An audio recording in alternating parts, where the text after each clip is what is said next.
Hey guys, Eric Bach here with a quick tutorial on why you should include the lunge movement pattern into your training. So for starters, when most people look at their typical lower body training, we're looking primarily at a hinge movement like a deadlift and a squat pattern like your typical barbell squat. Now, these are great movements, but what often gets neglected is the lateral subsystem and left to right imbalances. So when we include a lunge movement pattern, we are able to more efficiently hit the adductors, abductors, and the muscles in the lateral subsystem around the hip and the trunk to provide a more balanced training approach. This is going to help you build total body muscle and high performance strength. So for starters, we're going to look at the split squat. This is where I normally start clients because it takes out really a dynamic movement portion of a lunge and lets them stabilize fully through the foot, knee, ankle, and hip before adding in a dynamic movement. So a split squat is just a stationary lunge.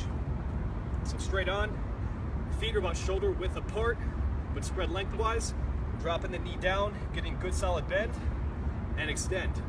From the side, keeping a fairly vertical shin, dropping the knee down, and extend. One big benefit of these is we can increase the metabolic stress without the dynamic movement, meaning we can hold that position a little bit better and increase metabolic stress to build a little bit more muscle. Moving on, we will move from a split squat to a typical front lunge. Typical front lunge does incorporate a deceleration mechanic as well as having an increased tibial inclination, which is going to put a little bit more shear stress on the knee, but also help build the quadricep. So step forward, step back, step forward, step back. From the side, I'll show you what I mean with tibial inclination. Step forward. As you can see, this knee tracks forward over the toe a little bit more. It does fire up the quad, but it does put a little bit more stress on the knee. Still a great exercise, but if you find it problematic for the knee, what we will do is switch you to a step back or reverse lunge. So here, I will step back, drop the hips, and as you see here, we have a vertical tibia. This is going to help me load up the hamstring, load up the glute.